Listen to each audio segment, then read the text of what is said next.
Chapter 7. The Monster. Once again, my life on the island had changed. The catalyst for the shift? One word. One word was all it took to fracture an ever-swirling paradigm, to pluck it from steady incongruence and vault it straight into anarchic orbit.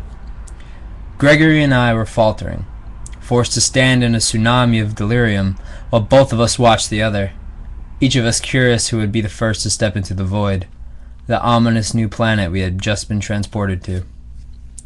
My companion's blade fell into the dirt, as Gregory took several steps back and writhed his hands through his locks of grease-riddled hair.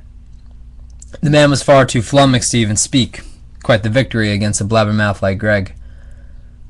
"Did he just talk?" I blurted.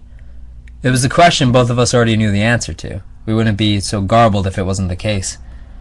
Gregory had collapsed to his knees, hard-nosed and slithering back into his intimidating shell, aggressively positioning himself a few inches away from the beast's face, while it scuttled backwards, its teeth bared for all to see.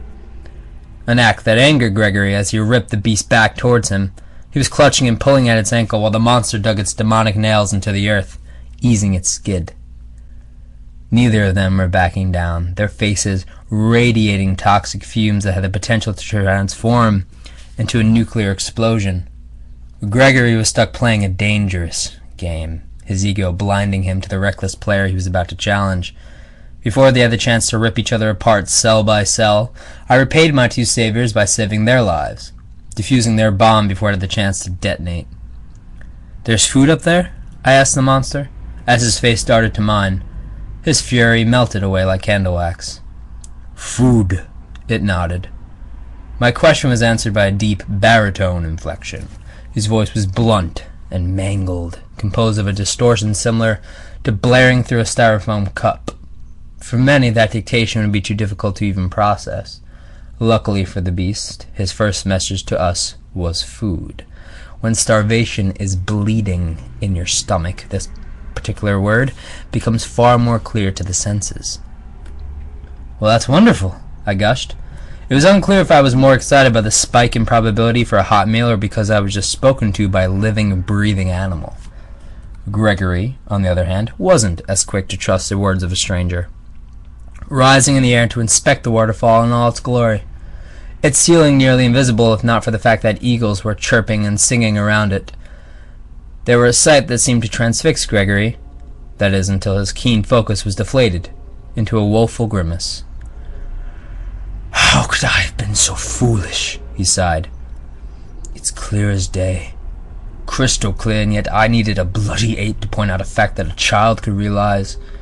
My ignorance has cost us precious time, Walter. Precious time that should have been spent on top of that mountain," remarked Gregory, while his face smothered in shame. "Please elaborate," I snarled, annoyed I was being kept in the dark.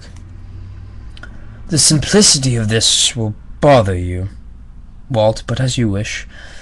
Recently the two of us stood here, in this very crater, you telling the tale of a band of beasts who stood atop the waterfall summit, an army stuck side by side with torches in their hands. Torches, Walter. These creatures are maybe brutes, but they're not dumb. They wouldn't waste their time living in a barren wasteland, just like those birds up there aren't toiling away in a graveyard down here. They're up there because they're smart. They're up there because there's food. Food we delusionally thought would be down here," he stormed. Gregory was irate, kicking up at the dirt and frustrating himself with every word that slipped from his mouth. "Then why is he down here?" I asked, pointing to the blazing counter-argument sitting bewildered on the floor. "Likely the same reason those friends of his tried to kill him. He's not wanted up there. Frankly, he's not wanted down here either, but that seems to be the least of our problems." "So that's it. There's nothing we can do. Just sit here and rot away," I replied, coming to grips with the unsurprising arrival of our worst-case scenario. "That's not necessarily true," rebuffed Gregory, his head shaking, while a slight grin appeared on his face. "I can't believe I'm going to say this," he started, his eyes swimming up and down the face of the mountain with great intrigue. He didn't have to say it. I could feel the idea bubbling in his brain. I could smell the foolhardy fumes that were oozing from its pores. Please don't. We can't, Gregory. Please don't say it, I pleaded. We can climb it, he avowed, his words acting as a lance springing through my heart. We can climb it, yes? He asked the creature, who again nodded. Well, that settles it. Climb we shall, said Gregory, who then plucked his spear from the ground and sheathed it into the loop of his pants. That's it. It's so easy, isn't it? So easy for you to plan the end of our lives and carry on like everything's fine. Meanwhile, I don't even get to say a fucking word, I rasped. My words stalked with venom, while his expression preserved his bittersweet grin. Do you have words to speak? He asked. Yes, I barked through gritted teeth. His smile grew. Please, voice them. I'd love to hear a better solution, he approved. Well, let's start with the first alternative. For starters, how about not dying? Not climbing a steep, bulging rock that's hundreds, maybe even thousands of feet high. Maybe not cramming every last egg we have into a basket tethered to a hope and a prayer. I'm sorry if this upsets you, but my faith does not lie in the hands of miracles, Greg. We will not climb, because if we do, then we will die.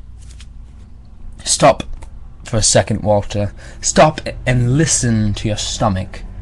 Feel the emptiness it holds. Feel the bulges around your black eye. Feel the scars along your feet. And feel the delicacy of your mind as it slips further down its slope. You say you fear death, and yet here you are, dying. Starvation is a slow and cruel death, one that's better suited for torture than for living. If we do nothing, Walter, we die. I'm certain of that fact. If we climb, Walter, we'll likely die. I admit it. I also admit that there is a microscopic sliver of a chance we make it, that we live.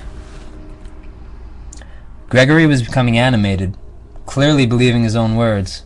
Hope was forming beneath his eyes, and I knew it was all he would need. Addicted to its drug, clouding his judgment and mind while he tried to sell me on the best tagline for my gravestone. Death by starvation or death by falling off a cliff. The latter admittedly sounded a tad more appealing, and far more harrowing. There was, again, forced to cope, barely given any time to heal from my previous wounds, and hastily jabbed in the face with another. Another undeniable truth, and another haunting reason to not want to get out of bed in the morning. I did my best to hide it, but I couldn't resist the anguish festering atop my steadily plummeting stomach. You're smart to be frightened. If you weren't, I'd worry. The fear of death is innate, hardwired for you to want to sprint far and away in other directions. But before you succumb to the calls of the Reaper, let me offer you this. Experience. Experience navigating mountains not too dissimilar from this. I've told you this before. I will, no matter what comes between us, protect you. If you follow me, you won't fall. Many parts of me wished I could believe him, that I could trust him blindly, but I couldn't. I had spent 29 years telling myself that the only person I could ever trust was me. No man, woman, or child was able to change that, and yet I couldn't even meet his gaze, worried it would pull me into his web. Walter, look at me, he beamed. I'm asking you to take a chance, that's all. Scaling a mountain in our state is practically suicide. That being said, I've done it before. I know I'm capable of it, but I can't protect you from starvation when there's nothing to eat. I kept searching for any way out. Anything to wake me from my twisted circus of a nightmare. Anything but the climb. The mere thought of it felt like poison boiling in my veins. It left me destroyed, as I couldn't find anything. It had left me with no other choice. I had to admit the grim truth. Gregory was right. Is this the moment where you tell me that our trek begins tomorrow? though we have a dozen hours until first light, and then I have to prepare the speech for the moment I meet my maker. I sobbed, unable to shield my eyes from the jagged treachery towering beside me. I'd never make you do that. Not in your physical condition. We must wait for you to heal. Feet, face, and all. It will come at the expense of our bellies, but it will be well worth it. I shook my head in agreement, confirming the plan for the last day of my life. I was certain. Lost in the debris of my duress was the monster lying a few feet on the ground next to me, his arm oozing red, unable to stop shaking back and forth as he sat on the floor. Just as Gregory had mentioned countless times before, he was the perfect prey, a wounded isolate with one foot already in the grave. In hindsight, perhaps I made a mistake. Not killing the beast was a catalyst for an unfortunate butterfly effect. I could admit to my mistake, though. It was too late to go back. I had to live with my myriad of errors, something I had become conditioned to do. Before we had the chance to depart back to the cave, Gregory towered above the draining animal, his shadow blocking the sun's rays from its face, as yellow pus foamed from its limb. He and I shared. Gregory then knelt to the floor and whispered something into the creature's demonic ear. It was a subtle exchange, and one I could not hear. The content hidden, but the message was clear. His drooped eyes and scowl telling me all I needed to know, as another threat was likely to be slung his way. In defense of the man's harsh words, the monster could not respond, incapacitated while a choir of dry coughs and wheezing overthrew him. If you want to come with us, you can. If not, we won't bother you anymore.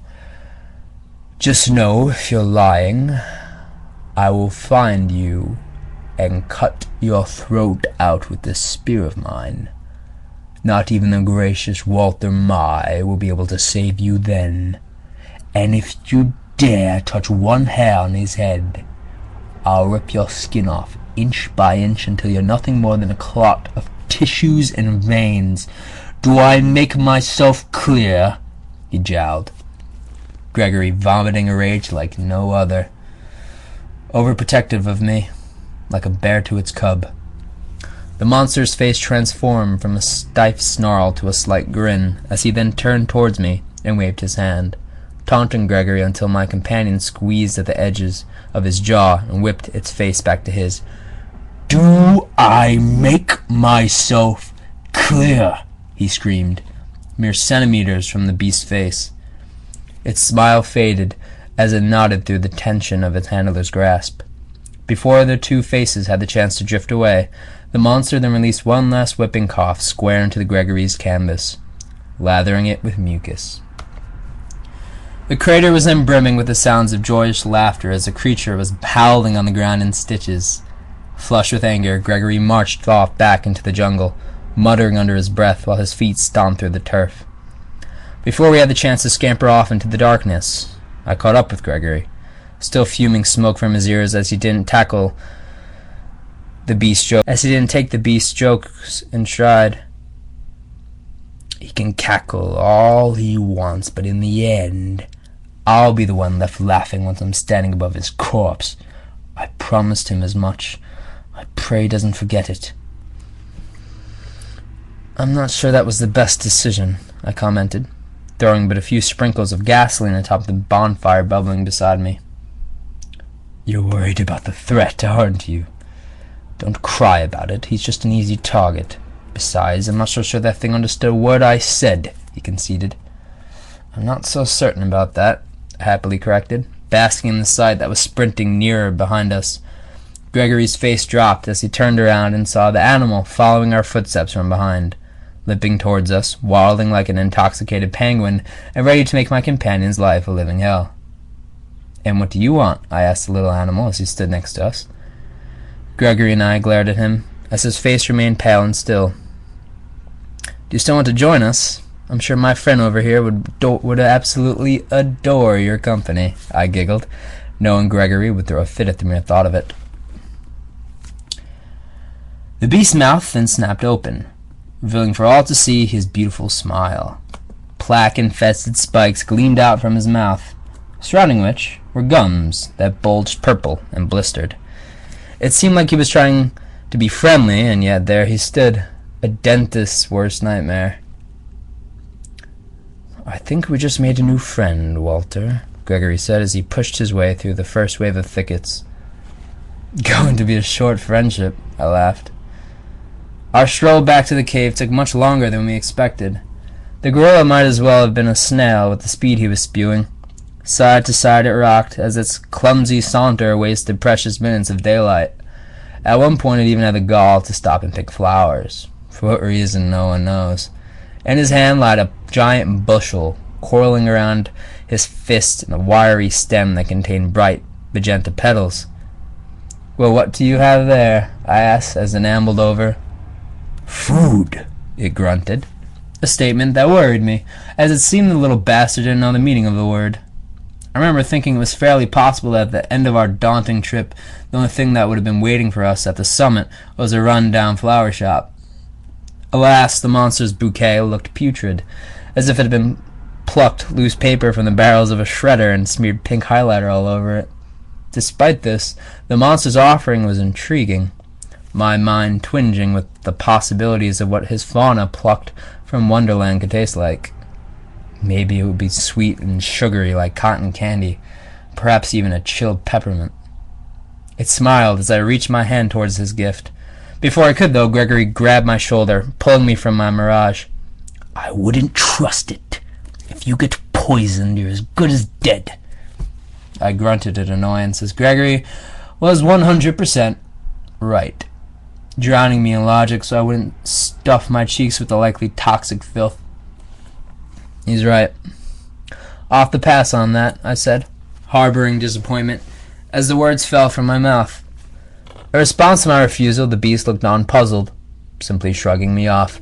Then in one fell swoop, he took a giant bite from his bushel, filling his pie hole with the would-be poison. His face grew warm while he feasted, even pretending to choke while Gregory looked on, miffed to the max. "Well, aren't you confident?" remarked Gregory, as he gawked and grimaced. I had to hold in a burst of laughter, as his face exuded pounds of disgust, a vile profile, aimed at the animal chomping away without a care in the world. "Now if he dies, we can't eat him. Good call on that, Walt," exclaimed Gregory, as he stormed off through the bushes. "Do I detect a hint of sarcasm in your voice? How fun! I didn't think you knew it existed." He scoffed. "I'm not some nitwit. I understand English, thank you very much." I couldn't hold my laughter any further. "You understand English, and yet the biggest insult you can think of yourself is nitwit? Come on, Greg, you could do better than that," I chuckled. Gregory paused and took a deep breath. "Ah, you expect me to sing and swear like you, like a sailor plagued with Tourette's?" he exclaimed. He sounded like a shoddy incarnation of a stand-up comic, punctuating his joke with great pride. Gregory's stroke of jest wasn't a color he often used. Brush after brush, he was becoming an artist I eagerly sought to meet. It surprised me I wasn't able to pick up on Gregory's onion-esque composition from the start. After all, it's my favorite archetype to peel away. Layer by layer, the great giant was thawing away at his true shell. Luckily for Gregory, when I interact with those types of people, then I become quite the blowtorch. "You're missing out, mate. Your tongue is like muscle. If you fail to use it to its greatest capacity, it will grow soft and weak. Then will only be useful for spouting corny cliches and hackneyed drivel." "But you wouldn't know anything about that," I pointed out, prolonging my fun little game. "Cursing is for people with a limited vocabulary and a low IQ. I don't see the benefit of it. It makes someone off-putting and vulgar. Sort of like you," he quipped. "Perhaps. But what if you hurt yourself? What if that celestial filter you like to use fades away in the rut of emotion? What will the wondrous Mr. Nola let slip from his lips? Will it be fuck? Will it be shit? Could be ass if you're feeling crazy. Alas, the world may never know," I jeered. "You've quite the imagination, but your stunted lexicon indicates a waste of talent. If I was to hurt myself, I'd likely grin and bear it. Childish outbursts are best left in the schoolyard. I feel like I'm far more evolved nowadays." "Oh yeah?" I blurted, and motioned a punch square towards his gut, stopping right before I made an impact. Gregory hopped backwards and tumbled onto the floor, coating his back with mud, a man of great bravery and vigor, falling for one of the most infantile tricks in the book. He rose from the floor, pink in embarrassment, like usual, taking himself far too seriously. Although, to be fair, the monster swooning with laughter likely didn't help. He was booming at the top of his lungs while Gregory brushed the grime from the knots of his beard. "Since when did you become a comedian?" barked Greg, as he fought back a smirk. "And you, stop your laughing, little monkey," ordered the creature. Instead of listening, the beast mimicked Gregory's fall, caking himself in mud and rolling on the floor almost in tears at his own joke.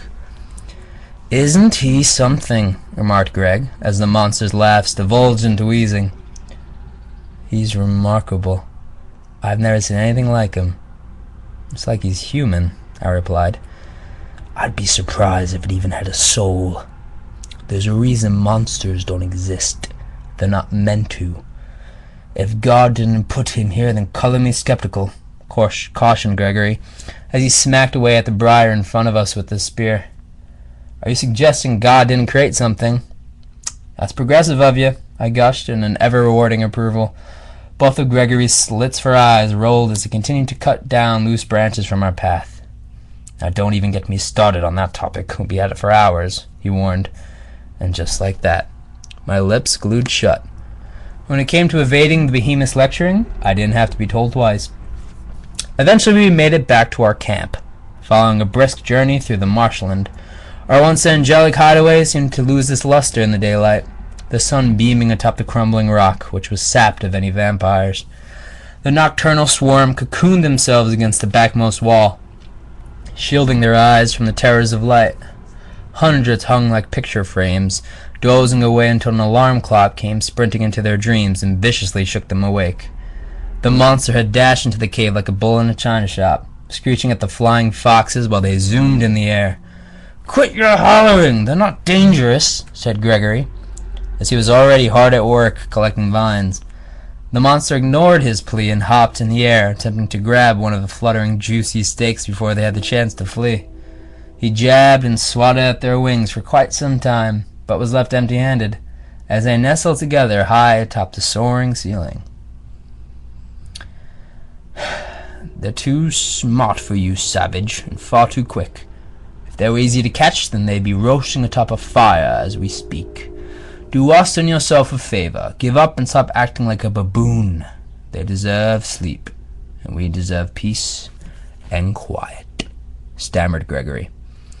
My companion had no time for tomfoolery. He was instead in the midst of his next art project, twisting and sewing his collection of vines into a distinct tool, almost a lasso. The man was vigilant as ever, constructing with great pace. It came to the point where I felt inept sitting on my hands doing nothing. To avoid guilt, I scampered over to the hulking handyman and offered my services. "So, what would you like from me?" I asked, as his corkscrewed rope grew on the floor. Without looking up, his long, hairy finger flung into the air towards the monster. "Watch him. Do nothing else," he ordered. "I'm no babysitter, Greg. I think I can be a little bit more useful than that." My words were met with a sigh while he glared at the animal. "Well, all right. If we mean to build a bonfire tonight, then we best get wood. Start in the jungle. I can take care of what we have here." Excited for my assignment, I walked away towards the trees until one last order stopped me in my tracks. "Bring the little devil with you while you're at it. Like I said before, I don't trust him." I stared at the armless fiend as it was slurping fresh rainwater from the dirt. His eyes beamed up at us, revealing his smile, while crap drizzled down from his face. "You're afraid of that?" I yelled. "I'm afraid of not only that, but also the fact that you don't fear it. Trust me on this, it's a wild animal. The second you let your guard down, he'll be at your throat. If you want to make him your friend, go ahead. But I don't think you'll like the results." You would think he'd be a little bit more lenient with me. In truth, Gregory never let me have fun. Despite his kind nature, he was a stickler, Every word, motion, or action was devoted to survival, while group morale was shoved aside. It must have been the military in him. The average citizen doesn't have that mentality drilled into their skulls, and for good reason. Ugh, I'll take my chances. Worst case, I end up deading off this forsaken island, so not too bad, I said as I walked up close to the creature. After some finger snapping and hand waving, the beast followed me like a loyal pup. He kept pace, close behind as we entered the jungle. "Do you know what wood is? What it looks like?" I asked the monster, as he paused to think. "Wood," grunted the beast, as he struggled to find the word. "On second thought, don't worry about it. If I see some, I'll just point them at you." In response, his head teetered up and down as his face brimmed with anticipation. There was a childlike wonder in his eyes, although he appeared to be quite old, not something I was accustomed to. In reality, for humans, the smacks of time wear away at their youthful innocence, drowning it in a bed of wrinkles. Ironic, as the oldest parts of ourselves is our childhood, and yet it fades with time. It's an unavoidable part of growing up, but for the creature, it seemed to not apply. The two of us walked for quite some time, collecting barrels of sticks and timber. Whatever Greg was making better have been worth it, because time was paramount. Spending it wisely was crucial, so in the back of my mind, I wondered whether his little project would be worthy currency. While traveling through the jungle, I was once again teased by the coconuts in the air. They dangled in groups as high as the eye could see. I couldn't help but stare at them in anguish, being deprived of something so savory and sweet, and oh, so close. Those thoughts tend to fester. That is until a better thought replaces them. "Hey, you. You must be hungry, right?" I asked, as an idea raced through my head, confused as he looked up at me, empty and apathetic. "Hungry?" I brightly asked, speaking to him with the same zing and pep I used to share with my dog. He rubbed against his belly in circles. "Hungry," he said, smiling when he completed the word. "Yes, of course you know what that word means. I have an idea. What if you climbed up that tree right there and got us some coconuts? You and I can have a nice meal." Again, my words failed to register. I come to realize the beast's lack of cognitive capabilities. Despite its brilliance, it was still limited to simple talk, just like any other common pet. "Climb," I ordered as I slapped against the tree. In response to my request, it lit up as it sprang off the ground and up the bark. Despite its stump's shortcomings, he fired up the lumber like Spider-Man hopped up on cocaine, barely affected by his deficiencies, shimmying his way up in a matter of seconds until he was face to face with our prize. "Good job. Now, coconut." "Coconut," I repeated. He forcefully smacked the bundle with his forearm until they detached. Brown beauties rained onto the ground, plopping and dunking onto the moss below. One of which, before making its graceful landing, punched against my shoulder blade. "Damn it!" I yelled as the pain shot up my arm. The beast launched himself from the bark and rushed to my side. Sorry, he repeated, as he gently stroked my shoulder. "It's fine, calm down," I replied, taken aback by the animal's sorrow. I remember being convinced that the creature must have been trained by a human, taught basic commands and words like any household dog, but emotional and receptive, unlike anything I've ever seen before. He was delightfully innocent and sensitive, coupled with the capacity to rip my head clean off if he so desired. Instead of dwelling on that dangerous combination of traits, I rushed to our fallen reward. My pain evaporated by the time I picked up one of the chestnut delights, the feeling replaced by misery as the outer shell was cracked and full of thick teal beetles.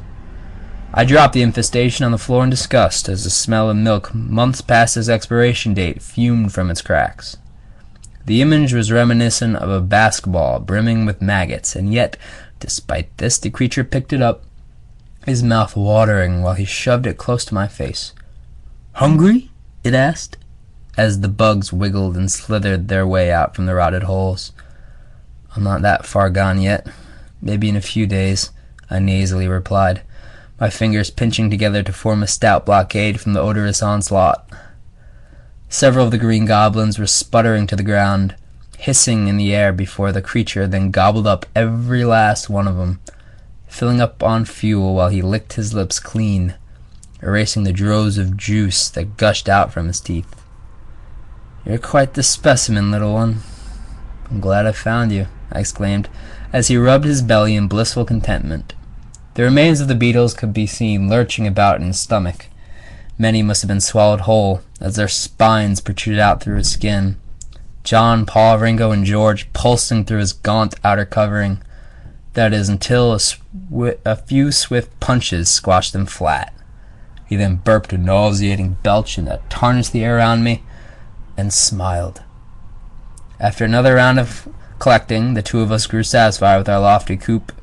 Not long after, we hurried back to Gregory, eager to present our rich bounty to him. "Guess what we got?" I bellowed through the trees, arriving back to camp as Greg was still hard at work on the floor. "Kindling, I presume. It's what I asked for," he jowled from the corner of his mouth. "Yes, sir, and dry as a bone," I bragged. Gregory had looked up from his experiment and smiled, likely surprised that I wasn't lying. He shouldn't have been surprised, though. If we were going to have a bonfire, then I'd be a fool to half-ass it. "Well done, you two. Now come on over, I have something to show you," he eagerly replied. I noticed his stack of vines disappeared from the ground and his back drenched in sweat. "Hope you made nooses because I'm dead tired," I wailed, while heaving my fat stack onto the earth. "Nope, something much better," he exclaimed, as he stood up holding a twisted and crafted harness. It looked like something purchased from a hardware store, an impressive feat. He tugged it from both sides, showing just how sturdy it was. "How the hell did you do that?" I asked. "Eagle Scout," he replied.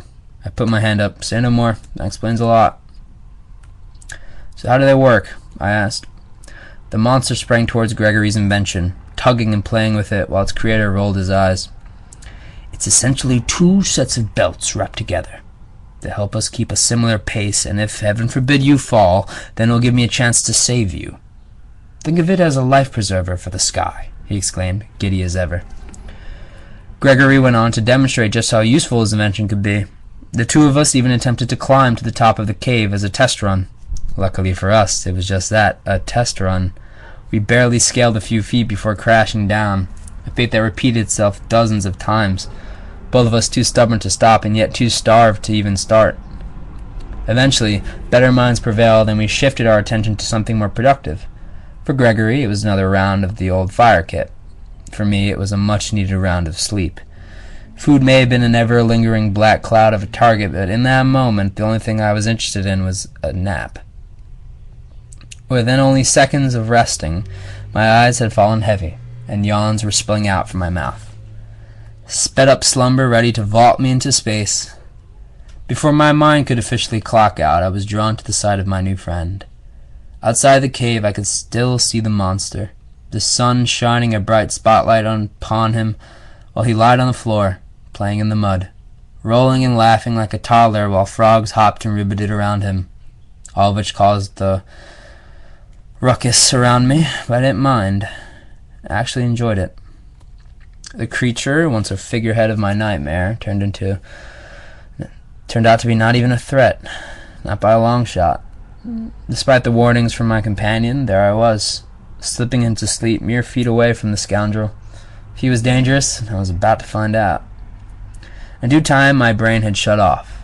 Hibernating for a short departure until the gleam of sunset shook me awake. I had felt unfulfilled, awestruck by the fact that I didn't dream at all. That wasn't like me. I always dreamt, even if I slept for 5 minutes. Dreaming was my only way to evade from reality, and the island took it from me. You can take away my food, my water, and my clothes, but to take away my dreams, that was an unforgivable sin, as if I needed more reasons to escape. In the middle of the grass outside, Gregory was slashing away at 2 branches. Frantically, he sliced them together, muttering and boiling as the man once did before. He never learned. Had he already forgotten the night before? Could he be so daft? History is bound to repeat itself, and and if he was deliberately trying to scar his hands further, then I needed to slap some sense into him. The looming climb was an event I had been trying to repress since the moment I learned its necessity. It was simple. Climb a 1,000-foot mountain with nothing more than the clothes on your back and 2 shoes almost 3 sizes bigger than your own. Death was waiting, and I doubted Gregory was ignoring the call, but his actions spoke otherwise. Thanks to his inventions, if he fell, I would fall with him. I was chained to his idiocy, and annoyed he was wasting his hands trying to spark an empty hope. To his credit, the air was growing cold. For some odd reason, the entire rainforest felt chilled. An odd break from tradition, as every day had been a spiteful battle with the inferno at the sky. Shades and water helped aid in that battle, but the cold... There was only one thing that could help with that, and both Gregory and I lacked the ability to find it. By the look on his face, I could tell he must have been at it for hours. His complexion was pale in defeat, while his hands were deteriorating with every little stroke. I couldn't let him go on. I think I can handle that for now. Go get some rest, I exclaimed. He just sat there on the floor, staring intently at his work. I thought I'd surprise you. Maybe lift your spirits before you had the chance to wake up, he said, his broken face drooping to the floor. Gregory's back to his old tricks, doggedly paddling through a whirlpool of sentiment. From time to time, the little swimmer would often remind me of a teenage girl, sensitive to every little thing once their time of the month sprouted them into an emotional wreck. It seemed like Greg's time of the month was every day. He was a wild card, a difficult thing to play with. Aptly described as a bipolar honey badger stockpile with different masks, I'd constantly have to read his face and adapt to whatever new feeling was pouring through it. And this time, that emotion was an unbridled fury.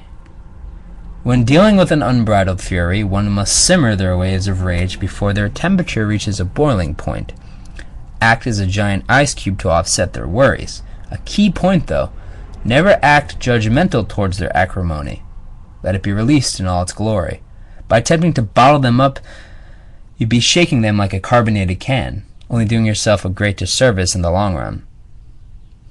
I'll admit, a fire would be nice, and I appreciate you for trying it, and you should be frustrated. You wouldn't be human if you weren't.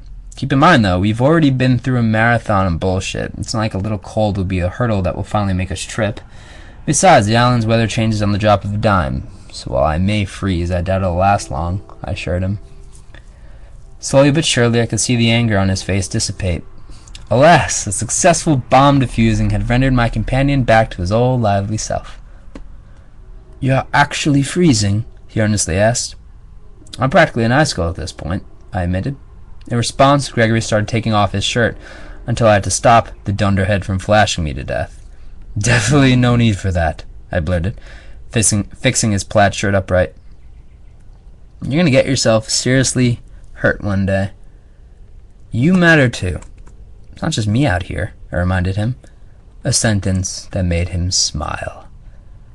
I'm going a little overboard, aren't I? He chuckled. I think that's fair to say, I said, as blood spilled from his knuckles. Can't even tell you how long I've been going at it. I've lost track of time. I actually feel pretty woozy, said Gregory, as he stumbled to his knees. Yeah, it's never a good sign. Let me help you, I offered. I reached over to ease him up from the floor, but was refused as Gregory shoved me away. He dramatically attempted to rise from the ground and glared at me. I appreciate your kindness, but I'll be just fine. With God by my side, that's all the help I'll need, he avowed. Alas, I held in disgust as he spoke the famous last words of millions of people. I didn't have the heart to argue with him. If the man wanted God, then who was I to refuse him? I simply sat on the log next to him and waited for the magic words. In case you were wondering, that pet of yours is an absolute lunatic. I found him sticking his entire head into an anthill, trying to slobber some up like a hound. He wound up with hundreds of those little critters up and down his neck. It wasn't until I pointed that fact out to him that he even realized, later having to stop, drop, and roll like his entire torso was coated with flames, he bellowed. Well, those weren't the magic words I was looking for. They hardly left me disappointed. It doesn't surprise me one bit. It seems like he's not the pickiest of eater. I'm a tad jealous, I admitted. He'll be in my stomach before I stoop down that low," exclaimed Gregory, as he looked around for any sign of the monster. "I don't think we're going to touch him. Like I said before, he's not just a simple animal. If you're not willing to stoop to the point of ants, then I'm not willing to stoop to the point of murder. The day we value another life before ours is the beginning of the end, my friend. You better get your priorities straight," barked Gregory, as he picked at his cherry-red fingernails. "A word to the wise. If you want to make me hate you, make sure you talk down to me as much as possible. Authority figures are the bane of my existence, and I didn't like what I was seeing out of Gregory. Every so often, his magnanimous wall would come crumbling down, and he let some of his hidden features slip through. It was becoming evident he desired control, a sad fact that made him predictable, which in turn made him controllable." "You're probably right. Hopefully it doesn't come to that," I responded, as he nodded in agreement. I was telling him what he wanted to hear. There was no use fighting over something that would never happen. Word for the wise, if somebody is thirsty for control, awarding minor battles can be effective deterrents of dehydration. If you carelessly allow them to reach that dastardly point, then they'll be eager to chug everything you offer, rendering them unpredictable, like a wild horse that's impossible to saddle. I will admit that small itch in my brain roared with every passing argument. Back home, they were the highlights of my day. Squabbling over minuscule disagreements were the rare moments in which I enjoyed talking to people. It was always fun playing with their emotions and seeing them coil back their anger. Suppressing my own urges would take a great deal of effort and energy on my part, though. Something I didn't have the capital to waste. "So, where's that little pet of ours?" I asked as we made our way back towards the cave. "Beats me. You were supposed to watch him. Not my fault he got lost." "Do you expect me to just hold his hand the whole time?" I asked. Gregory threw his hands up. "Well, if that's what it takes," he blurted. "Look, I told you from the start he'd be trouble." "We don't need him, Walter. He could only drag us down." "You don't know that. Maybe he deserves a chance," I replied. Gregory looked up at me and smiled. "Your kindness renders you naive, my friend. You're a diamond, Walt. Stop playing with coal. They'll make you lose your luster once they show you who they really are." I gave him to look to see if he was serious, as if the man developed a sense of humor in the past 24 hours. "Fine. You can keep him. But even when you're asleep, find a way to keep yourself safe. The minute he becomes a trouble, you know what I must do," he warned. The second Gregory's threat fell from his mouth, the monster emerged from the shadows, peering out from the top of a nearby tree, posing like Tarzan as he hung. Eventually, he swooshed his way down to the floor, slamming into the earth. The creature's marks bulged atop the surface, as he now stood but a few yards away from us. In his hands, a string of husk and a dagger-like stone. It was a sight that caught the eye of Gregory as he pushed himself in front of me. The man was clearly alarmed. His breathing was now rapid, while his fists curled up into two tight weapons. The monster looked on perplexed as Gregory approached him. For some reason, I stopped him. I held my companion's arm back while the beast entered the cave. "Just watch," I whispered, as it made its way onto the rock floor. Following a few quick strikes against the blackened rubble, the animal hopped up and down like a deranged bunny. Then, an addictive smell filled the surrounding air. Smoke. A lovely gray cloud danced past the faces of both Gregory and I, as a welcome sight appeared past the beast's body. Both of us barrel-rushed towards him, picking up our gathered supplies as we sprinted to help. Together, the three of us sculpted a masterpiece, every log placed with the precision of a Jenga match being played to the death. Absolute focus, each of us feeding off the other's energy. Stakes were higher than ever, and boy did we perform. The three of us were greeted by an enormous bonfire that coated our bodies with warmth. Frosty air around us melted away, instead turned into a giant warm blanket that stretched all around the walls of the cave. "You still want to kill him?" I asked Gregory, as the animal continued to perfect our volcano. For the first time in his entire life, he had nothing left to say. Hours upon hours of his existence were poured into doing what only took a monster seconds to accomplish. No matter how hard he tried, how much military training he had, or how big and shiny his Eagle Scout badge